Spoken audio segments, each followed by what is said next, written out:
My mission is to teach history through art and to make people think more critically about false narratives. I'm Jim McMurtry, and welcome to my classroom.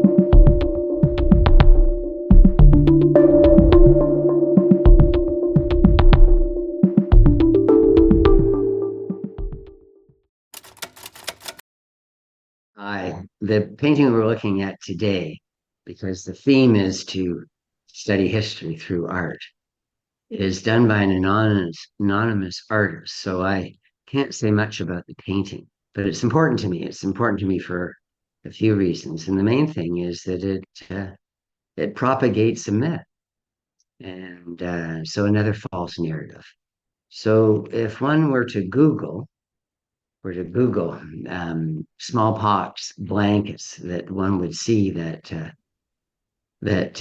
this painting comes up, and there are a few paintings like it, and so forth, and it's part of a libel against early British North Americans, against my ancestors, and that the narrative is of people giving intentionally and consciously blankets that were infected with smallpox, which was particularly deadly, if not the most deadly disease of all for indigenous people in the Americas. And so here's the story. So the painting is doing that. Maybe the painting never had that intention, and you can judge for yourself. To me, it looks innocuous. It looks as though we have um, white European traders who are exchanging goods. And this was something that obviously was of mutual benefit to both sides. The indigenous people happy to get metal products, blankets, and beads, and all sorts of things that you probably already know about. And the Europeans were particularly focused on things like furs, fish, some cases, other things as well, types of obsidian, for example. Obviously, they could get a gold and silver, but there's very little of that in in Canada, the northern part of the United States. So anyhow, so the story really begins, and we can pick a different times in history to do this, North American history, but the oldest that I've come across takes place in 1763, and that's the year of the Royal Proclamation, when Canada is officially British colony, British North American, because the French were defeated, particularly in the Battle of 1759, but so just 40 years later. There was a Delaware tribe in the United States, in the state of Delaware today. And the story is that they went to trade at Fort Pitt. And Fort Pitt is in present day Pittsburgh. And in the trading, they received two blankets and a handkerchief that were infected with smallpox. The other version of that story, because there's always my one version, is that the Delaware attacked the fort and stole blankets. And unbeknownst to them, these blankets were taken from they had an infirmary, a hospital with patients afflicted by smallpox, and they took them back to the villages, and thus they contaminated themselves. I don't really believe either version, but I'm more likely to believe the first, in the sense, and well, I should say, not really stick with what I said originally, not with either, because the first is particularly outlandish in the sense that people knew about smallpox back then. Smallpox has been around for about 3,000 years, and which explains and why Europeans have a better immunity to it than indigenous people. They knew how serious it was, because around the time of 1763, of the Delaware Indians visiting Fort Pitt, about 400,000 Europeans a year were dying of smallpox. And also around that time, about one out of every seven Russians was dying of the disease. So I just can't see white European traders going into hospital in the fort, knowing the risk of this disease and how easily it can be transmitted, particularly in early stages through sneezing and coughing, that they would want to do that and risk themselves. There wasn't no vaccine at that time. I also think it's preposterous as well that the native people went in and stole the blankets and so forth because they would be aware of, already of smallpox, that it already was wreaking havoc in indigenous communities long before this event is said to have taken place. So anyhow, I think the whole thing is a myth. I think that there was trading, and it was trading that was, again, symbiotic, to use a big word, a mutual benefit where two groups of people came together and bartered for things that they didn't have or would benefit from and could sell to other people. And it was advantageous, not something that was in any way insidious or wicked.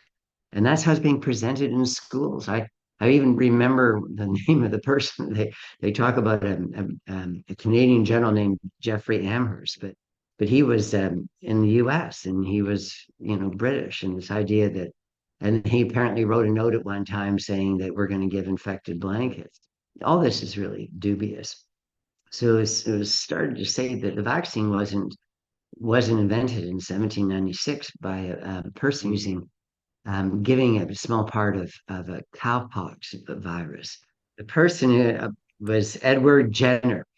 And again, it was after this incident took place at Fort Pitt. And before that, they had something that was similar called variolation. It's not really the point of, of this exercise. It's the point of this exercise is to say that it's history has been turned upside down again. It's been used as a tool. It's being kids in schools. I was at um, remember schools over a long time, and it was always in the history textbook how these early Europeans, early Canadians, and were giving infected blankets and waging biological war against these poor, unknowing, vulnerable indigenous people, and that's just not true. And the most powerful argument to use in saying that is that in the United States they were very vigorous about dealing with the tragedy of indigenous populations succumbing to smallpox, and in the early 1930s, 1932 specifically, in the United States there was the Indian Vaccination Act. In Canada, the Hudson's Bay Company became involved in doing something that the whole world would have would not be doing it that time, would not be knowing how to do it, and would not be putting the resources. So, as with talk about slavery in early Canada, and so much other that is said to be, an example of Canada's incredible insensitivity at that time to indigenous people, that these things aren't true. It was just the opposite. That early Canadians worked hard and gave of their taxpayer dollars, which were sparse, to inoculate and very serious programs, and that was right through the 1800s, the 19th century, and then into the 20th century. It was tuberculosis that the and so that brings it back to my story as a teacher who was saying that the kids in Kamloops that were said to have been that died, and some did die legitimately, only 26, not 215, that died of disease, did so of tuberculosis. But it wasn't because of, again, any ill intent by the priests or nuns or government of the day. In fact, there was an asylum near Kamloops, specifically for tuberculosis victims, that was for indigenous people and non-indigenous people. So that's it for today. It's a painting that I don't think I think it's accurate. I think it's just, but it's representative, sadly, today. It wasn't at the time, but it's now being used as this tool, as to blunt, to hit early Europeans, early Canadians over the head and present us as something that we weren't. Canada is a great country, has been a great country. We have our faults, and we'll continue to have our faults. But I don't think there's any other country that I know there's no other country that has done as much as we have for Indigenous people. Thank you.